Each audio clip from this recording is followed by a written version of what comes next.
What if I told you that the loudest voice holding most people back isn't the world, the economy, or their past? It's the whisper inside their own head. The one that says, "You're not ready. Don't embarrass yourself. Who do you think you are?" We scroll, we compare, we envy, and then we wonder why our confidence crumbles at the first sign of friction. We chase validation and feel emptier. We avoid discomfort and get weaker. The truth is simple and hard at once. The inner critic is not a prophet. It's an undisciplined narrator, and if you don't learn to train it, it will train you to play small. The ancient Stoics saw this clearly long before smartphones and comment sections. Marcus Aurelius wrote that your mind is yours, everything else is a guest. Epictetus taught that we are disturbed not by events, but by the opinions we take about them. That means the inner critic can be challenged, reframed, mastered. Stoicism won't make life easy. It will make you unshakable. Before we begin, a quick ask that actually helps your brain lock in the lesson. If you value content that makes you stronger instead of just entertained, subscribe right now and hit like so this message reaches more people who need it. And drop a comment as we go. Does this happen to you? Do you know someone who spirals because of their inner critic? Your story might be the nudge someone else needs. Now breathe, sit a little taller, and lean in. We're going to break down 9 brutal Stoic laws to silence your inner critic and build unbreakable confidence. Not hype, not cliches, but field-tested moves you can deploy today. Let's begin. Number 1, name the judge. Separate the voice from your identity. Most people fuse the inner critic with who they are. I am anxious. I am incapable. The Stoic move is to create space. Label the voice. Call it the judge, the chatter, the loud roommate. Anything that helps you see it as a pattern, not a person. When you wake up and hear, "You're going to mess this up," answer like a Stoic. "Thanks for your opinion, but decisions are made by the captain, not the commentator." Marcus writes like this in his journal. He talks to himself, not as a victim, but as a commander giving orders to a subordinate mind. Practice. The next time the critic speaks, write it down verbatim, then write the counter order. We act anyway. We will learn by doing. We do not negotiate with fear. This simple separation is the first cut that weakens the critic's grip. It turns clouds of feeling into sentences you can examine. It transforms fog into targets. Number 2, control the controllable. Starve the critic of imaginary fuel. The critic feasts on futures you can't predict and opinions you can't control. The Stoic law is ruthless. Put your attention where your agency lives. You don't control who likes you. You control being respectful, prepared, and consistent. You don't control the market. You control learning faster than yesterday and shipping the work on schedule. Make a 2-column list. Mine, not mine. When stress rises, move items across until the mine column holds only actions, choices, preparation, and response. Then execute one small action immediately. Action is the antidote to spirals. The inner critic loses oxygen when the body moves. Number 3, evidence over echo. Replace stories with data. The critic speaks in absolutes. You always fail. You never finish. Stoicism trains you to be a judge, not a gossip. Build an evidence journal. Each day, capture 3 pieces of proof that you showed up.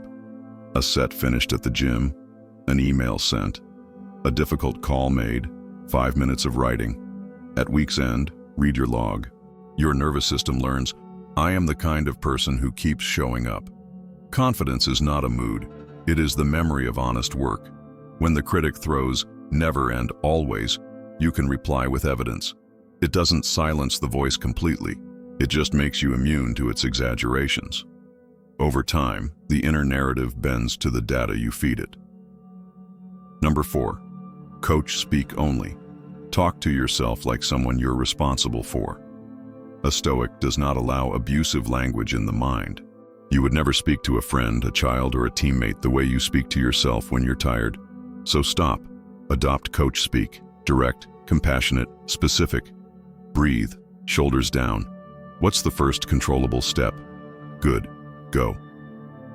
Use present tense commands that are small and doable. And when you fail, don't dramatize. Note the error, extract a rule, and reset the rep. Humiliation is noise. Instruction is signal. The critic wants drama. The coach wants progress. Choose the coach. Write 3 phrases you will use today. Say them out loud before the hard task. This is not cheesy. It is training. The words you repeat become the rails your mind runs on. Number 5. Earn confidence the hard way. Voluntary hardship. Nothing quiets an inner critic like receipts. You don't beg for confidence. You build it through chosen difficulty. Seneca slept on the floor and ate simple meals to prove to himself that comfort is optional. Your version can be modern and sane. Cold water for 60 seconds after a warm shower, a daily 20-minute deep work block with your phone in another room, one honest conversation you've been avoiding, a weekly no luxury day where you cook cheap, walk instead of drive, wear plain clothes, and practice gratitude. Confidence loves the person who trains when nobody is watching. Every time you finish a voluntary hardship rep, your brain files a truth. I can rely on me. That's the only kind of confidence that cannot be faked, bought, or borrowed. Quick midpoint lifeline. Pause here. If this is hitting, subscribe and smash like so the algorithm doesn't drown this in noise. Comment below. Does this happen to you? Have you ever talked yourself out of something that later proved totally doable? Or do you know someone who does this constantly? Tag them. Help them out. Then come back. We're about to shift from inner discipline to outer execution. Number 6. Keep small promises or keep silent. Consistency over intensity. The critic loves when you overcommit and underdeliver. It gains evidence to weaponize against you. The Stoic path is the opposite. Commit small, deliver always. Make your promises microscopic. 1 page, 10 push-ups, 1 outreach, 5 minutes of meditation. Track them like sacred vows. Nothing fancy. When life explodes, keep the promise anyway, even if it's ugly. This is how you rewrite identity. I am someone who does what I say, especially when it's inconvenient. After a month, increase the reps by a notch. Intensity makes you excited. Consistency makes you dangerous. A quiet person who keeps small promises beats the loud person who starts big and disappears. Number 7. Borrow a spine. Choose exemplars and rehearse as if they're watching. The Stoics kept heroes in mind to stiffen the will. Imagine Marcus in the room when you're tempted to gossip, procrastinate, or rage click. Imagine a calm mentor watching you draft the email. Ask, how would they carry themselves? Then carry yourself that way for 5 minutes. This is not pretending, it's practice. Your body teaches your mind. Shoulders back, jaw unclenched, breath slow, voice even. Your nervous system takes the hint. We're safe. We act with dignity. Pick 3 exemplars, ancient or modern, and print their names. Before tough tasks, read the names and do the work as if you must send it to them by nightfall. The critic dissolves under the gaze of standards you respect. Number 8. Turn down the noise. Practice strategic silence. You can't fix a noisy mind in a noisy life. Stoicism loves silence because it reveals what is true. Create 2 quiet windows daily, 1 short, 5-10 minutes, and 1 longer, 30-60. In the short window, breathe and observe thoughts without engaging. In the long window, think on paper. What actually happened? What did I do well? What will I do next? Delete apps during the long window. Put the phone in another room. Protect mornings from the world's agenda so you can install your own. Your inner critic grows loud when outer noise is constant. Cut the inputs and you cut its allies. Number 9. Accept fate. Choose attitude. Amor fati as a confidence engine. The critic feeds on, why me? Stoicism answers, because life. Embrace what happens as raw material. Didn't get the job? Good. Training for resilience. Laid off? Good. Proof you can reinvent. Criticized online? Good. Exposure therapy for your ego. This is not delusion. It is usefulness. Love the fate you did not choose by choosing the most useful response. Nothing accelerates confidence like the realization that no event can stop you from acting with virtue. There is always one controllable move left. Learn, show up, help, build, breathe. When the critic says, see, this proves you're not good enough, you can reply, It proves I am still here, and that's enough to keep going.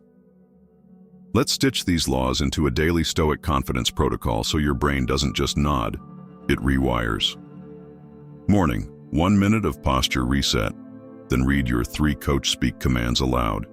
Write your mine, not mine list for the day and circle 1 action. Do it before you open any app.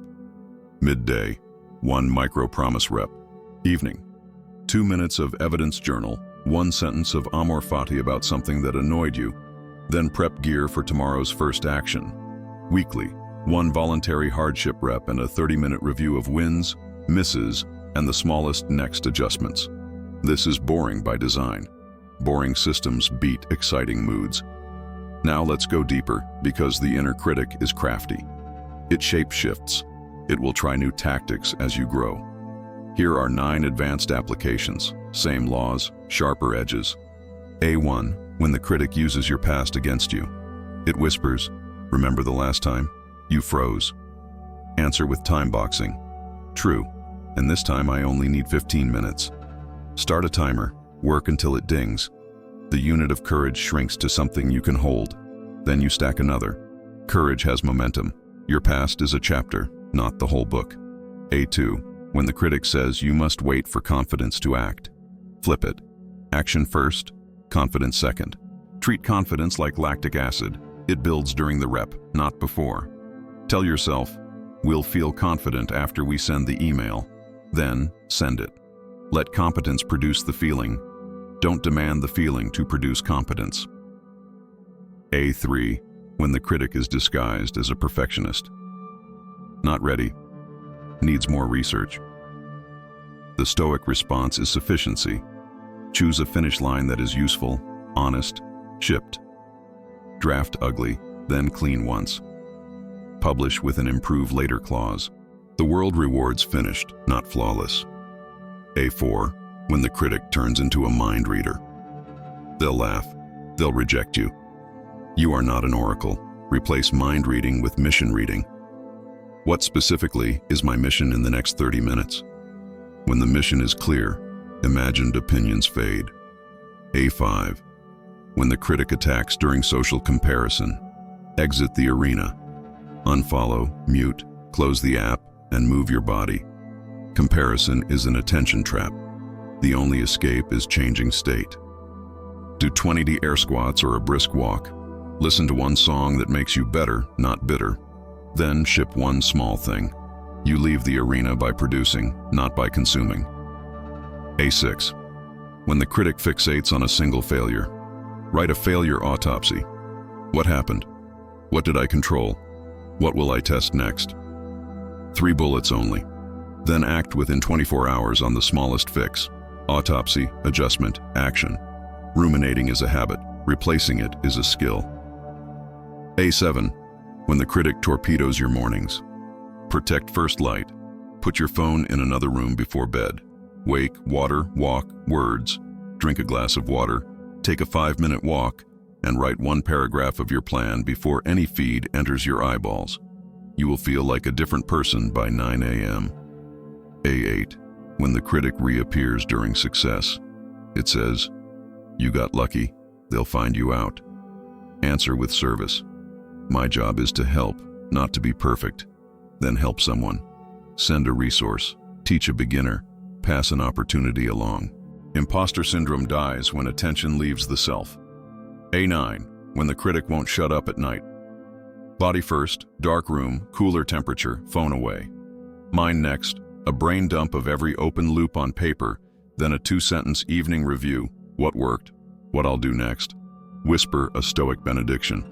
I did my work today. Tomorrow, I'll do it again. The critic hates closure. Give your brain closure on purpose. If any part of this resonates, take 10 seconds right now. Subscribe, hit like, and share 1 line in the comments. This happens to me when, or I know someone who always, or simply, I'm training the voice. Engagement is not just for the algorithm. It is a public pledge to your future self. A line in the sand that says, I'm done being bullied by my own thoughts. Let's return to the heart of Stoicism for a moment, because confidence without character is just noise.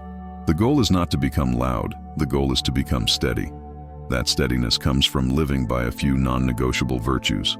Courage, do the hard right. Temperance, do less better. Justice, do right by others. And wisdom, do what works. The inner critic often attacks when your actions are misaligned with these virtues.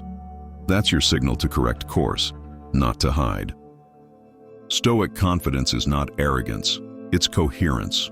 Your talk, your walk, your choices, all pointed in the same direction. You are not a slave to the first thought that appears. You can pause, choose, and move. The world you want won't hand you confidence. It will hand you thousands of micro-tests disguised as emails, Mondays, traffic, comments, invoices, and temptations to quit. Each one is a rep, and reps are how you become someone you trust. Picture a normal day run by the critic. Snooze, scroll, rush, apologize, postpone, escape, collapse, repeat. Now picture the same day run by a stoic. Wake once, water, breathe, plan, do one hard thing first, protect the hours, say less, keep one promise at evening, write down the proof. Same 24 hours, different captain. One ends with a story about why it couldn't be done. The other ends with a list of what was done. Which life do you want to practice? Maybe you've been told you're not confident since you were a kid. Maybe you've self-identified as shy, anxious, scattered, fine. Those are starting conditions, not life sentences. The Stoics would look you in the eye and ask, what will you do with the hour in front of you? Not tomorrow, not after a personality transplant.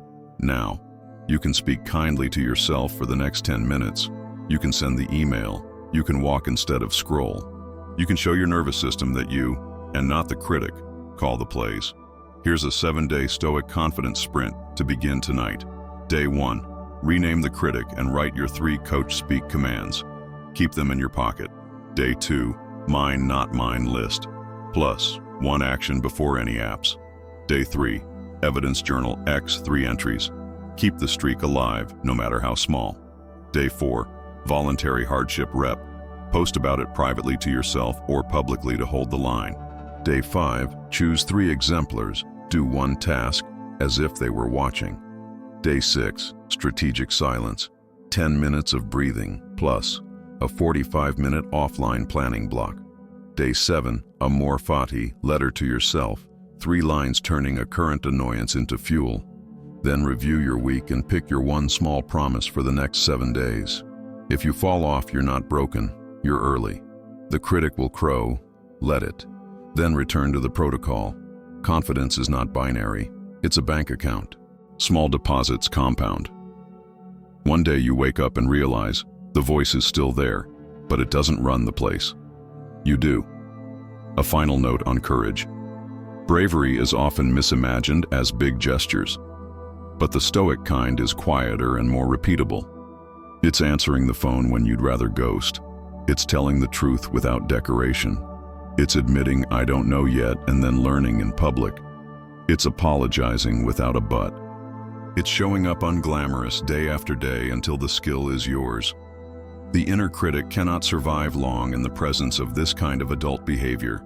It feeds on delay and fantasy. It dies in contact with reality. We're going to close where we started, with the choice to become unshakable. Not loud, not perfect, steady, respectful, dangerous in the best way because you are reliable, to yourself first. If any part of you is ready to stop negotiating with the critic and start training it, declare it below. Comment, I'm building unshakable confidence, or tell us the exact small promise you're making this week. Then pass this to someone who's on the edge of trying again. Sometimes a single sentence is enough to pull a friend out of the spin. If you found value here, subscribe and like so more people can build alongside you. We're building a community of thinkers and doers who prefer discipline over drama, proof over posturing, and progress over perfection. You don't need permission. You don't need to wait for the right mood. You need a plan you can keep when the mood disappears. You just got one.